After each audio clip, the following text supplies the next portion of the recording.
meilleur.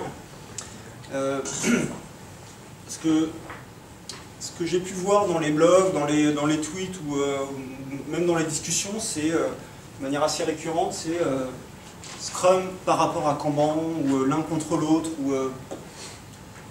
La question n'est juste pas là. C'est comment Kanban ça vient se rajouter à de l'existant. Et c'est une méthode d'amélioration des processus, donc le processus doit exister déjà, que ce soit dans un processus Scrum ou un processus Canvas ou un processus peu importe. Donc il vient en plus pour essayer de le tirer vers le haut, vers une cible. Là on peut être d'accord ou pas avec la cible, qui est le cible, enfin d'aller vers du flux tiré. En tout cas c'est une méthode d'amélioration des processus. C'est comment je peux aider à améliorer Scrum. Du coup, le parti pris de la session, c'est si je veux améliorer Scrum, je veux donner de la valeur à cette amélioration. J'ai pris le parti de traiter de quelques dysfonctionnements, de quelques anti-patterns qu'on peut rencontrer en tant que Scrum Master, en tant que praticien, quel que soit le rôle, et de partir de ces anti-patterns et se dire comment on pourrait les résoudre ou les améliorer, et de montrer quelle pourrait être une réponse avec Kanban. Okay. Donc je suis Laurent Morisseau, je suis coach agile et coach Kanban depuis pas mal d'années maintenant, et je travaille essentiellement sur Rennes et la région Ouest. Je suis, comme on est quand même au Scrum Day, je suis Scrum coach certifié CSC. Et je m'en porte bien. Ça va. Et puis, je suis membre de la Fédération Agile, et puis coach et formateur accrédité Kanban. J'ai écrit un livre sur le Kanban qui est paru l'année dernière. Donc, comme j'ai dit tout à l'heure, je vais partir des anti-patterns Scrum, des Scrum Smells. Donc, ce sont pour nous des opportunités de s'améliorer. Il y a plein de manières d'y répondre, différentes manières d'y répondre, souvent en faisant du meilleur Scrum. C'est la première des réponses. Oui, mais comme coach, on rencontre régulièrement différents contextes où, pour plein de raisons, on n'est pas à la cible de l'agilité, que ce soit culturel, organisationnel, enfin pour différentes raisons. Et donc, dans ces cas-là, on n'est pas à la cible, donc on ne fait pas toujours du bon Scrum, et c'est pas très grave en soi. Donc, mais il faut bien trouver des réponses pour quand même améliorer tout ça. Mon parti pris, c'est qu'il n'y a pas une manière unique d'y répondre. Et donc, c'est une session trousse à outils. L'objectif, c'est d'enrichir notre trousse à outils de méthodes, de pratiques, de coach, de Scrum Master. On va se mettre un petit peu dans le contexte. On a une équipe Scrum qui marche bien. Plutôt classique, une équipe normale, dans un contexte normal. On fait du Scrum, mais il y a des petites choses qui chatouillent, hein, des petites épines dans le pied. Qu'est-ce qu'on va pouvoir en faire? Donc j'ai relevé quelques, j'appelle ça les scènes de crime, mais c'est un petit peu fort. Quelques épines dans le pied, justement, que je vais traiter là. Quelques anti-patterns. Donc un développeur, une story, un goulot d'étranglement sur les tests, un product owner dépassé par son product backlog ou par son équipe. C'est juste pas du tout exhaustif, il y a plein d'autres anti-patterns. C'est juste pour montrer comment justement on peut appliquer du Kanban dans un contexte Scrum sans dénaturer Scrum. Donc on va commencer avec un développeur, une story. Donc a priori on est dans une équipe Scrum normale, sauf que la preuve, là, un petit peu, c'est que les magnets ou les avatars, là, ils ne sont pas sur les tâches, mais plutôt sur les stories. Et où est-ce que je ressens, moi, je commence à ressentir que c'est un problème? C'est plutôt pendant le daily meeting, entre autres. Le daily meeting,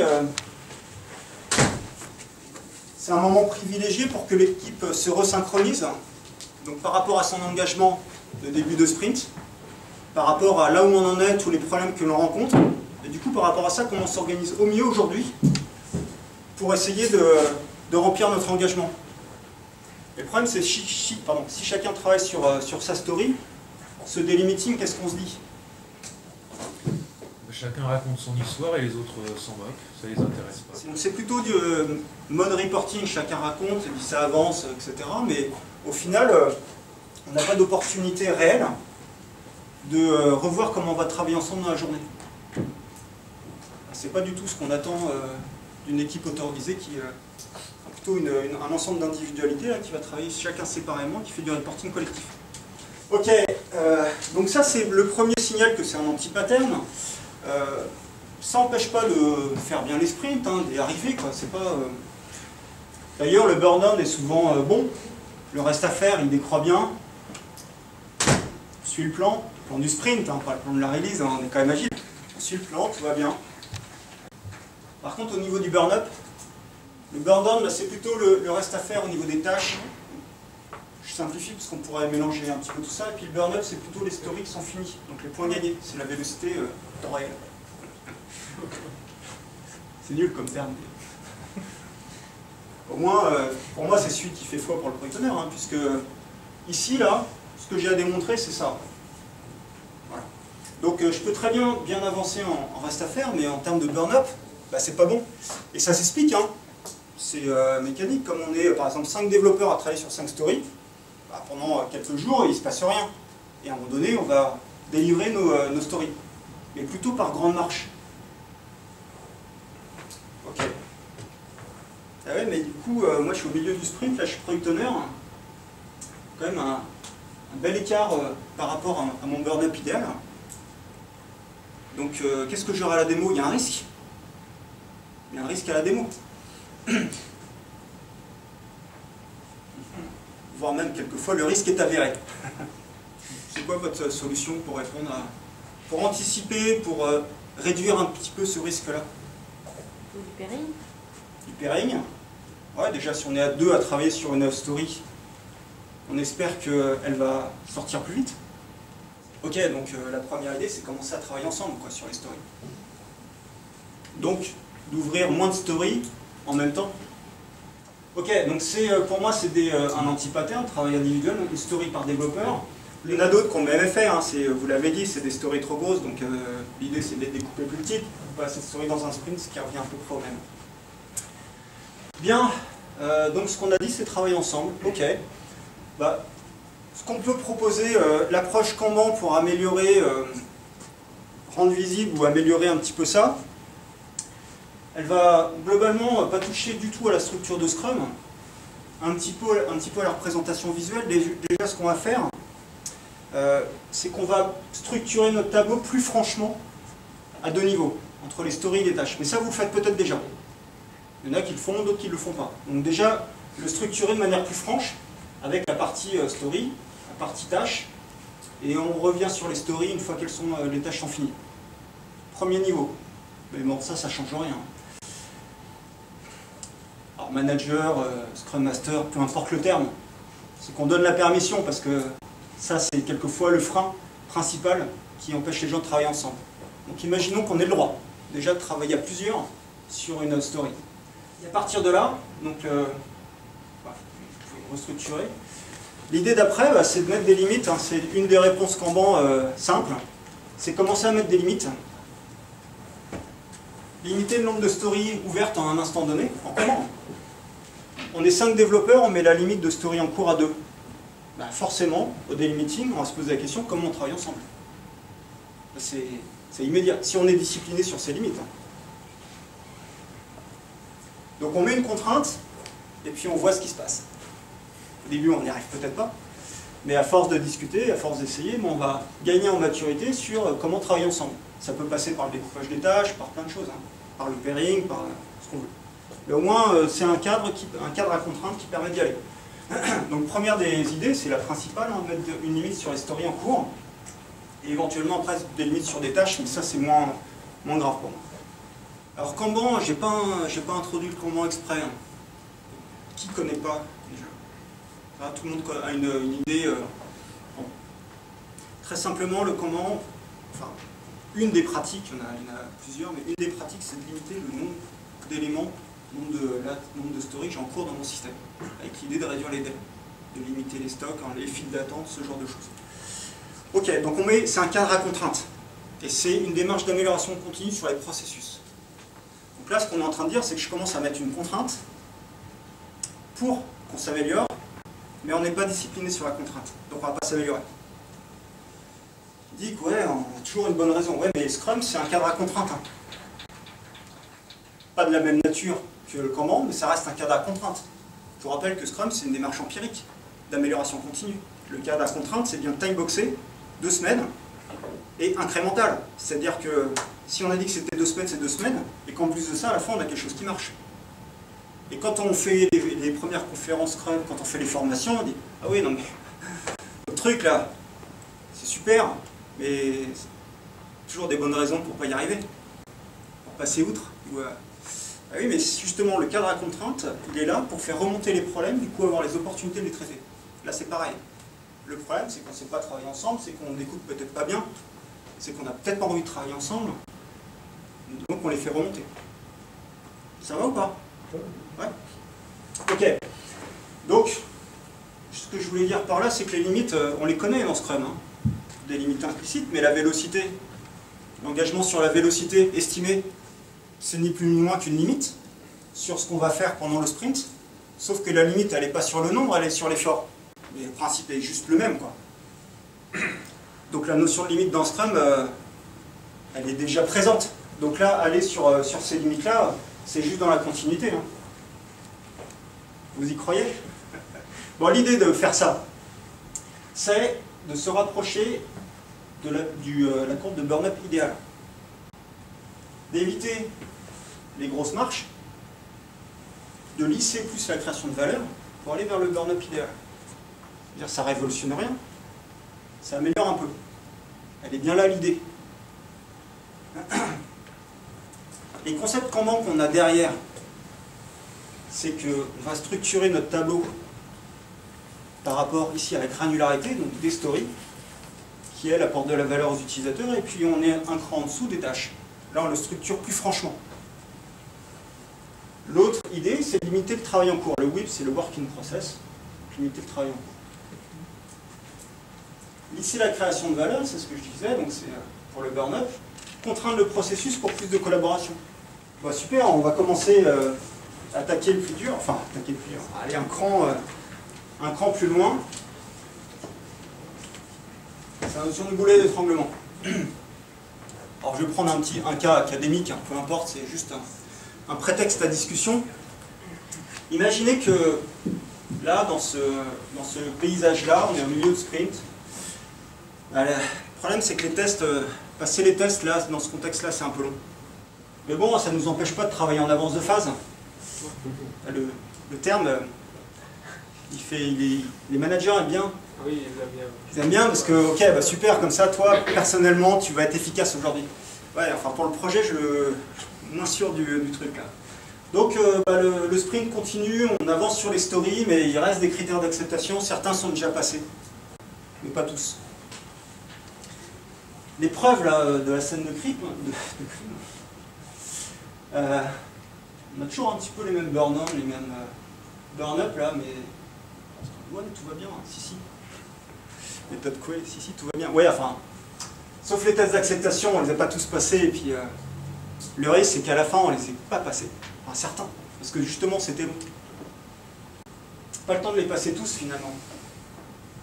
L'équipe n'est pas super contente, mais c'est un peu dommage, parce qu'on a tout fait. Putain, il manque 3 fois rien pour aller le mettre en démo, et puis du coup, avoir la valeur, le retour sur investissement, là. Ah oui, bon, la tentation est grande. Tant pis, on démonte même si c'est pas fini. Ouh. Bon, ça c'est clairement l'anti-pattern, on est d'accord. Ouais. Qu'est-ce que vous faites pour contrer ça? Définition de fini. Ok. Là, pour que la story soit finie, il faut passer les critères d'acceptation, c'est la base. Hein. Alors là, par exemple, c'est pas qu'ils sont pas là, c'est pas des blocages par manque d'information, c'est que c'est un peu long parce qu'il faut remettre à jour, et je sais pas quoi, DBA pas toujours là pour le faire. Je sais pas si je suis crédible, non. C'est pile poil. Mettre plus de gens sur les tests, bah ouais, peut-être. Mais à quel moment du sprint? Au début, à la fin? Plutôt à la fin pour essayer de les passer tous? Dans la foulée. Dans la foulée? Ah, mais comment on se discipline là-dessus? Donc, c'est un anti-pattern, moi ça ressemble à un mini-cycle en V, c'est-à-dire que les critères d'acceptation, on les met à la fin. Ça passe pas, bah, quelquefois ça passe et quelquefois ça passe pas, et puis tant pis.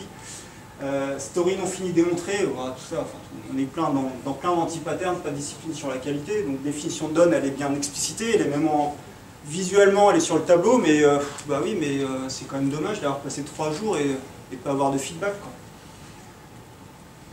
Une réponse possible est celle-là, c'est-à-dire qu'avant de parler même de limites, c'est qu'on se dit, ok, les tests c'est un problème, donc on veut mettre un focus sur cette activité-là.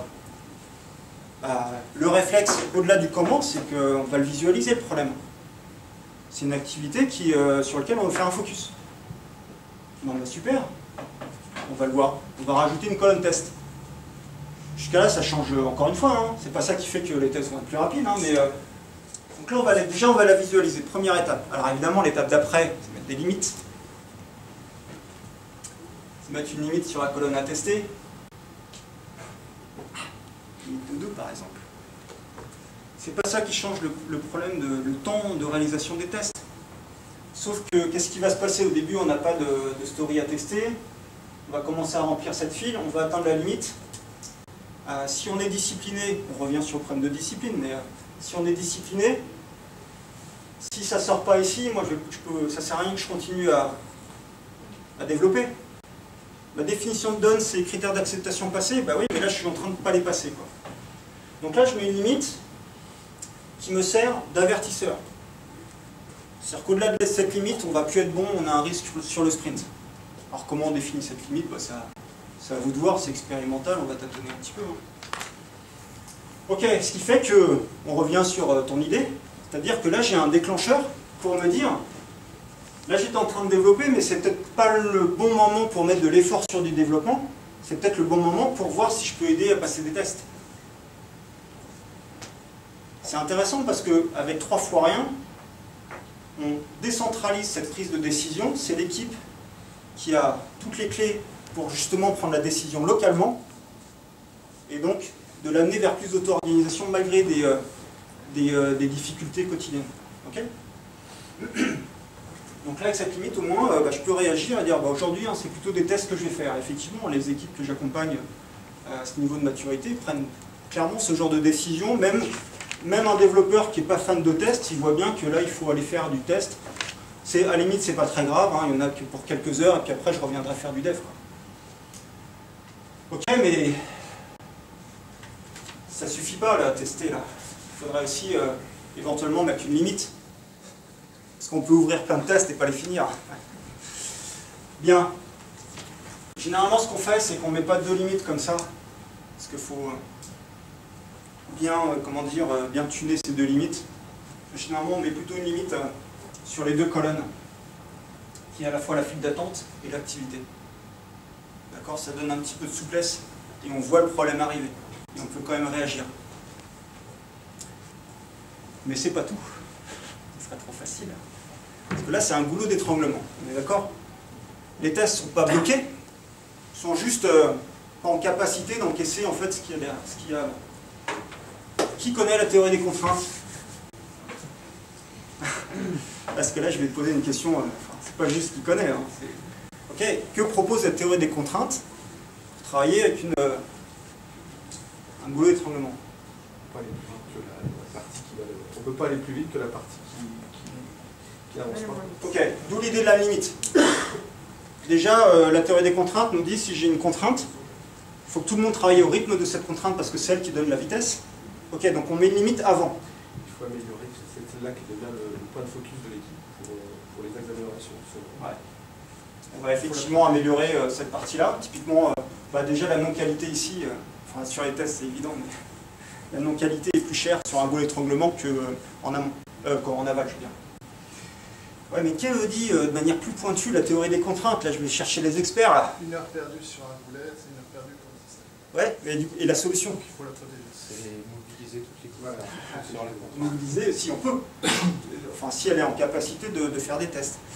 Ouais, mais en fait, le pire des cas, quand on a une contrainte, puisque 1 heure de perdu sur le goulet, c'est 1 heure de perdu sur le projet, c'est que cette contrainte n'a rien à faire. Il faut tout mettre en œuvre en amont pour que la contrainte Elle est toujours du boulot.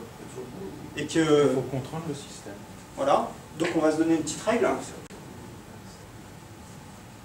Petite règle simple, c'est que jusqu'à là on parlait de limite haute, maximum. Je ne veux pas plus de temps d'éléments dans mon système. Pourquoi? Pour aller vers du flux tiré, les délais, etc. Enfin bref. Mais là j'ai une deuxième mécanisme qui est généralement un mécanisme un peu plus avancé, c'est une limite basse. C'est-à-dire que si j'atteins un seuil minimal, c'est un déclencheur pour l'équipe pour dire là, il va me falloir d'autres, il va falloir qu'on m'alimente là, parce que je vais avoir faim. Donc c'est un déclencheur pour dire là, c'est bon là, ok, on travaille bien, mais il me faut d'autres stories pour que moi je ne m'arrête pas. Parce que si je m'arrête, c'est tout le débit du projet qui en pâtit directement. Donc on a un buffer, c'est la création d'un buffer, pardon, avec une limite haute et une limite basse, et l'objectif c'est qu'on ait toujours à peu près le même nombre de cartes dans ce buffer-là. Ça c'est assez typique du Kanban, c'est-à-dire que le Kanban en tant que tel, c'est juste un révélateur. Il n'y a pas de... on est assez... beaucoup d'humilité, c'est-à-dire qu'on n'a pas de solution, c'est juste un révélateur de dysfonctionnement. Et après, pour aller trouver les solutions, on va aller chercher dans d'autres modèles. Et là, typiquement, le modèle, c'est théorie des contraintes. Puisqu'on a révélé quoi? Un goulot d'étranglement ou la contrainte du système. Ça va? Ok, on a fait du Kanban là dans du Scrum, on n'a pas changé Scrum. Hein. C'est pas parce qu'on rajoute des colonnes qu'on a changé Scrum, on est d'accord? Moi j'ai une question quand même, comment on fait au lancement du sprint quand on a 0 story à tester? On ne peut pas avoir déjà une story. Je suis d'accord. Donc ça veut dire que ce déclencheur commence à être mis en marche à la première qui passe. D'accord. Au début c'est le début. Bon. Ce que je dis là, ça a des limites, parce que le Kanban globalement c'est travailler en flux. Or, Scrum ne travaille pas en flux. Travaille par lâcher de barrages, qui sont des petits barrages, des petits ruisseaux par rapport au cycle en V, on avait des énormes lâchers de barrages de 6 mois. Un petit lâcher de barrage de 2 semaines. Donc effectivement, quand on travaille en flux, ce que je dis est beaucoup plus pertinent. Mais c'est parce qu'on ne travaille pas en flux qu'on ne peut pas utiliser les mêmes idées pour essayer de travailler un peu mieux. Et en fait, ça repose la question, c'est comment au départ mon système s'alimente, enfin se remplit. Au début du sprint, il se remplit doucement, gentiment. Ok, donc qu'est-ce qu'on a vu? L'effet attendu, c'est encore une fois, c'est de se rapprocher le plus possible du burn down, cette fois idéal, et du coup du burn up également, pour diminuer les risques sur le sprint et essayer de travailler du goulot étranglement.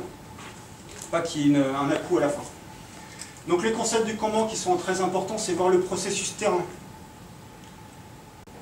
Ok, c'est celui que l'on veut effectivement visualiser pour pouvoir réagir.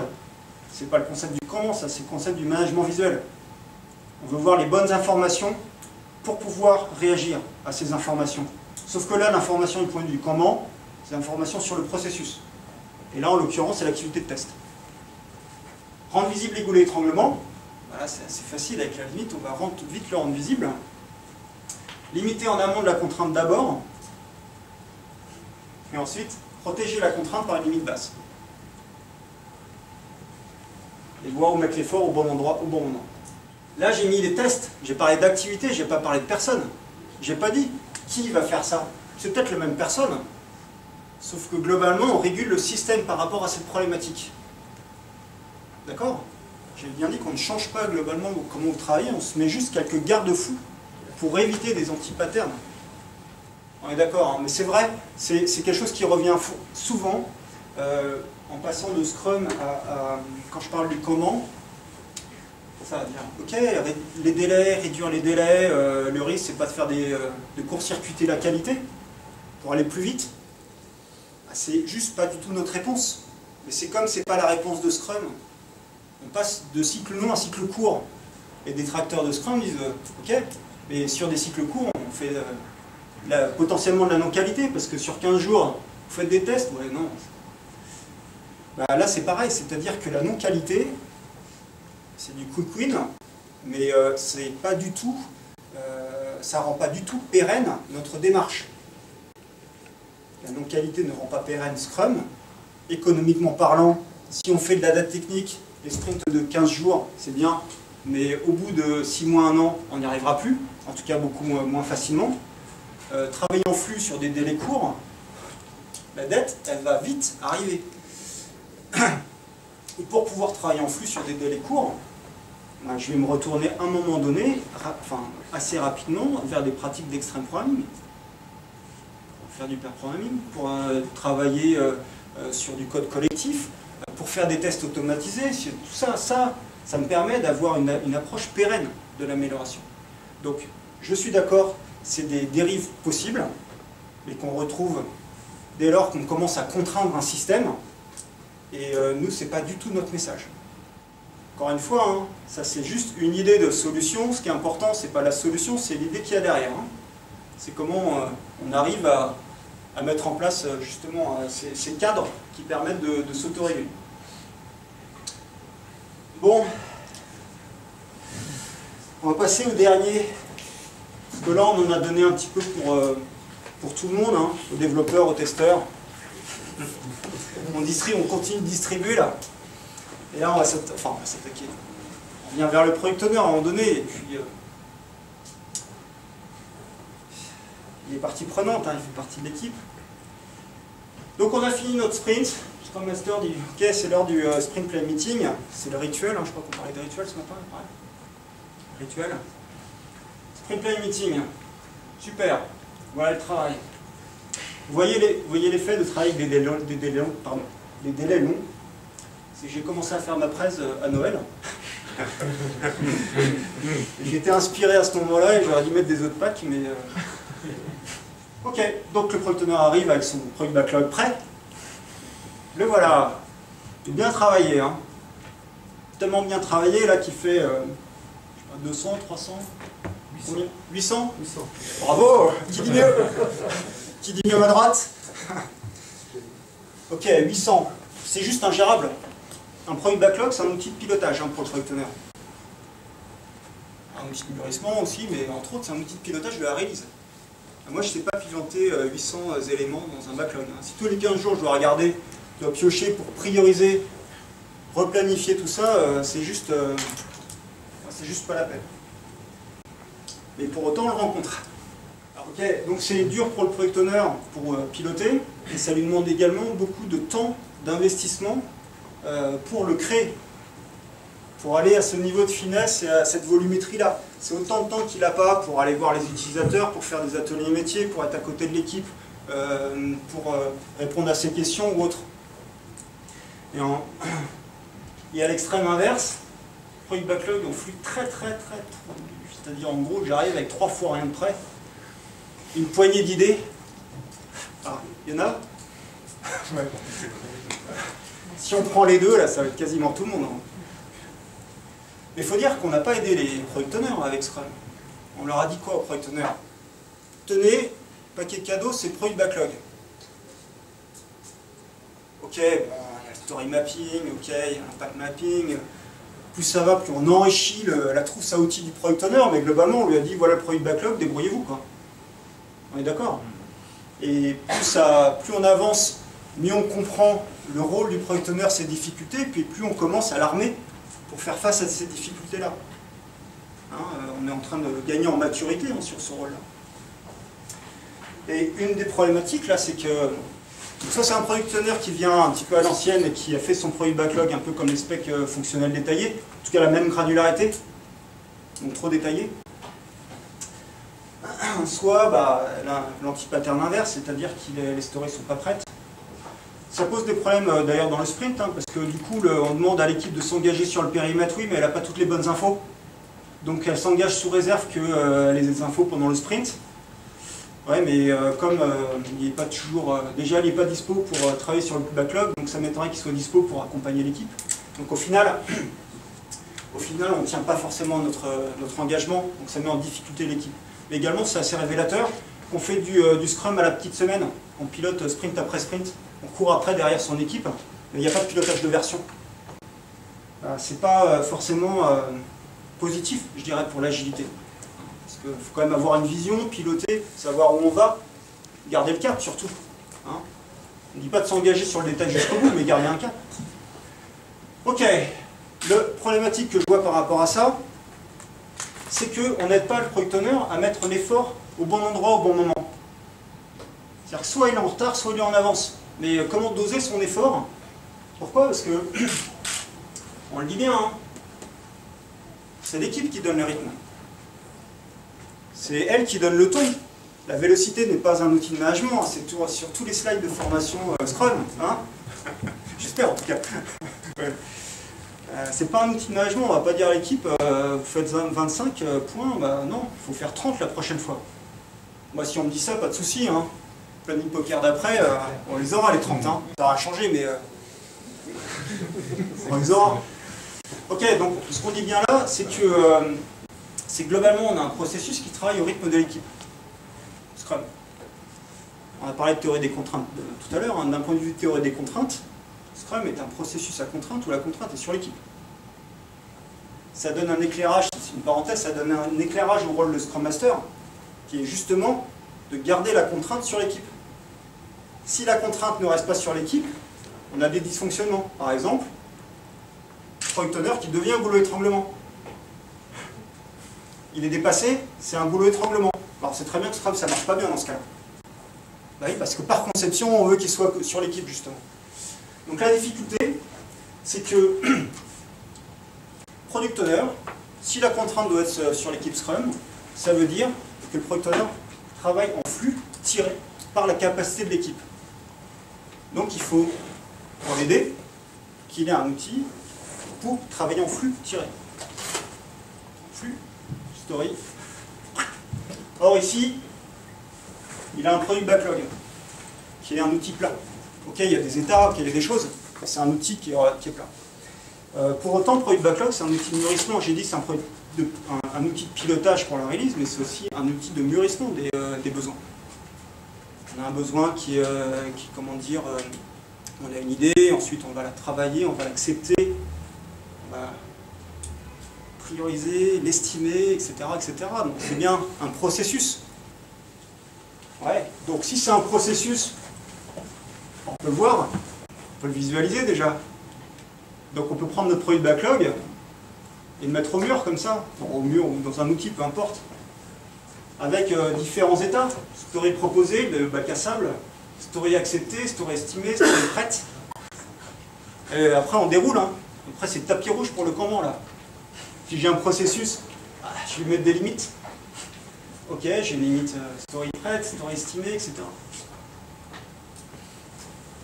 Là, par exemple, si j'ai une... Alors que ce soit des limites sur le poids ou le nombre, je m'en fous. Enfin, je veux dire, c'est pas un problème. Le Kanban dit on va plutôt limiter par le nombre, mais c'est l'idée qui est importante. Donc ça veut dire que si mon équipe, la Scrum, a une vélocité de 20, et que je veux pouvoir temporiser, je vais être plutôt à l'aise pour ne pas courir derrière mon équipe, je vais avoir un petit matelas de au moins un sprint et demi, voire 2 sprints. Donc si ma vélocité c'est 20, je vais peut-être avoir là une limite basse à 20 ou 30, et peut-être une limite haute à 40, parce que ça ne sert à rien d'avoir 2 sprints d'avance. Ce qui fait que si je commence à avoir un garde-fou comme ça visuel, moi je suis product owner, quand j'atteins ma limite haute, je vais arrêter de travailler sur des stories de granularité fine. Donc ça me libère du temps, parce que sinon je travaille trop en avance de phase. Ça me libère du temps pour aller mûrir d'autres choses, ou être disponible pour l'équipe, ou n'importe. Par contre, si je passe ma limite basse, je sais que là, il faut que je mette mon effort, à ce moment-là, plutôt sur les stories de granularité plus fine, pour aller jusqu'au bout, et les finaliser. On a un garde-fou qui permet de poser la question, est-ce que je mets l'effort au bon endroit, au bon moment, quoi. Après, s'il y a un risque sur une story, c'est au product owner quand même d'anticiper et de voir est-ce que c'est plutôt pertinent de le faire avancer plus vite par rapport au risque. C'est de la priorisation après. Mais déjà, vous vous rendez compte que si on fait ça, si on limite du coup le nombre, au lieu d'avoir 800 stories dans un backlog au format Excel, moi je me limite, là je vais limiter le nombre. Je vais peut-être limiter le nombre à 100, j'en sais rien, c'est peut-être... Parce que plus on va par là, plus elles vont être grosses. Sinon ça ne marche pas ce que je dis. Si j'en ai une centaine, c'est plus facile pour moi d'identifier celles qui sont à risque. Alors que si j'en ai 800, je suis noyé. Donc là, je vais faire que subir. D'accord? Donc l'idée fondamentale qu'il y a derrière, c'est de travailler au rythme de l'équipe. Donc se donner des contraintes un petit peu mécaniques pour ça. Et puis après, d'alléger, de me libérer du temps pour travailler là où c'est le mieux. Et sur les stories les plus intéressantes. Ça, c'est juste un exemple Vous pouvez avoir 10 colonnes ou 2 colonnes, ça c'est vous, ça vous regarde, c'est votre processus. Là c'est juste un exemple, hein. J'ai été pomper le processus de référence de Claude Aubry, j'ai repris ses colonnes à lui, mais je peux avoir, je sais pas, je pourrais avoir atelier métier ou j'en sais rien, visite, validation du marketing, enfin je peux avoir d'autres activités, là c'est juste un exemple déjà. Donc 5, 10, j'en sais rien, c'est votre business. Ça c'est juste un support, il faut voir ça comme une vue du produit backlog. D'accord? Si ça vous va comme manière de présenter les choses, c'est une vue du produit backlog. Et c'est pas parce que je vous montre la structure d'un produit backlog et qu'est-ce qu'il y a dedans, vous allez me dire, ouais mais du coup je priorise quand? C'est-à-dire que c'est qu'un outil, c'est qu'un support. Oui, mais ces 4 colonnes montrent quand même qu'il y a un avancement dans le Ah oui, mais moi je peux... Les stories prêtes, ils sont beaucoup plus en avance par rapport aux stories acceptées. Je suis d'accord. Mais à quel moment je priorise? Je suis product owner. Je priorise au début, pendant le sprint 0, j'initialise. D'accord? Et puis après, à chaque fin de sprint, voire pendant, mais plutôt à chaque fin de sprint, je regarde ce qui a été fait. J'étais à l'écoute des feedbacks pendant la démo. Donc j'ai été recueillir de l'information qui potentiellement me dit que celle-là elle est moins prioritaire que celle-là et je préférerais faire avancer. Enfin bref, ça c'est qu'un outil. Après, la fréquence de priorisation elle est propre au product owner. Donc privilégié, c'est après les... Gérer son backlog en flux tiré, ça c'est donc l'effet attendu. Avoir le bon nombre de stories prêtes, ni trop ni pas assez. Et il est bien là l'idée fondamentale. Et puis une meilleure visibilité sur le cycle de vie d'une story également, parce qu'un produit backlog, ça ne donne pas une bonne idée. Le concept du Kanban, c'est gérer un système en flux tiré, donc là tiré par la capacité de l'équipe à réaliser. Gérer le flux sur toute la chaîne de valeur. C'est-à-dire qu'en gros, on est en train de dire quoi? Qu'on a bien travaillé sur Scrum, et qu'on a montré des dysfonctionnements aux interfaces. Là, c'est plutôt côté product owner. Donc, on continue notre approche d'amélioration continue. On va augmenter la portée de là où on s'améliore. Et là, on a pris la phase de mûrissement, et puis l'idée d'après, c'est encore plus loin côté marketing, business owner, et encore plus loin côté aval, avec DevOps, etc., pour aller côté infra, mais ça, c'est plus trop ma partie. Alors, il y en a d'autres. C'est là où il n'y a pas de fin, c'est-à-dire des scènes de crime, on peut en avoir plein dans Scrum. Hein. Des dépendances externes avec des équipes transverses ou des experts. Ouais, bah oui. Si pour finir ma tâche, je dépends d'un DBA qui n'est jamais dispo, vous allez chercher mon engagement, mais je ne vous le donnerai pas. S'il ne s'engage pas avec moi, je ne vais pas m'engager. Des tâches émergentes. Oui, Scrum dit, partage l'équipe. Des perturbations, c'est comme ça qu'on gère le changement avec Scrum. C'est qu'on gèle le changement le temps du sprint, mais on est très ouvert au changement sur un temps court qui est la fin du sprint. Ok, mais si j'ai des tâches émergentes de type blocage en prod, équipe du AT externe qui a des bugs bloquants, qu'est-ce qu'on fait? Ah non, Scrum, on protège l'équipe. Ouais, mais là j'ai une équipe qui se tourne les pouces là. On va dire, bah oui, mais Scrum dit c'est une équipe pluridisciplinaire, tout ça. Oui, d'accord, mais il y a des contextes où on ne peut pas. Et il faut bien quand même trouver des solutions. Bon, bref, course à la feature. Il y a d'autres scènes de crime. Donc j'ai fait des petits podcasts sur mon blog. Donc pour finir un petit peu un wrap-up de cette présentation, qui n'est pas, encore une fois pas du tout exhaustive, pour montrer ce qu'il y a derrière, c'est qu'on est parti de ça, et petit à petit, on a enrichi. Bon, ça c'est ce qu'on n'a pas vu par exemple. On a enrichi notre management visuel avec d'autres informations. On a commencé à structurer un petit peu plus, rajouter d'autres contraintes de nature un petit peu différente, mais sans changer fondamentalement ce qu'on est en train de faire. Plutôt pour lisser, pour fluidifier notre travail, pour anticiper des problèmes même sur des cycles courts. Et on a vu d'autres idées, hein, quand je disais augmenter la portée de notre approche d'amélioration continue, c'est qu'on avait notre Scrum Board avec globalement Sprint Backlog, etc. Et là on est en train de dire on peut rajouter des tableaux en amont et les brancher. On peut avoir des cascades de tableaux comme ça, avec du marketing, du backlog, Sprint Backlog. Ah tiens, ouais, on pourra même avoir, alors là, il faudra que je vous fasse la démonstration, mais des technical backlog, des technical backlog qui ne soient pas backlog. qui ne soit pas géré par le product owner, mais par l'équipe. Bon, alors flux au sprint. Je crois que Kanban est une approche en flux. En tout cas, moi, c'est ce qu'on m'avait vendu. Hein. Ouais. Bon, ok, oui. C'est bien du flux, la cible. Mais c'est surtout une approche pour améliorer un processus existant. C'est ce qu'on vient de voir. Là, je ne vous ai pas dit de travailler en flux pour l'instant. Et d'ailleurs, la plupart d'entre vous, même si vous mettez en place ça, vous n'allez pas travailler en flux. Mais, c'est pas pour ça qu'on ne va pas chercher à fluidifier le travail, même au sein d'un sprint. D'accord? On peut donc faire du Kanban en gardant les sprints? Oui, oui, vous pouvez. Bon, par contre, je vous le dis d'avance, hein, si vous mettez en place tout ça, à un moment donné, vous allez dire, les sprints, la contrainte du sprint, un jour ou l'autre, ça va sauter, quoi. Mais pas du jour au lendemain, c'est-à-dire qu'on va déjà gagner en maturité, déjà sur Scrum, ensuite sur du Scrumman, et puis à un moment donné, peut-être qu'on ira, si c'est justifié.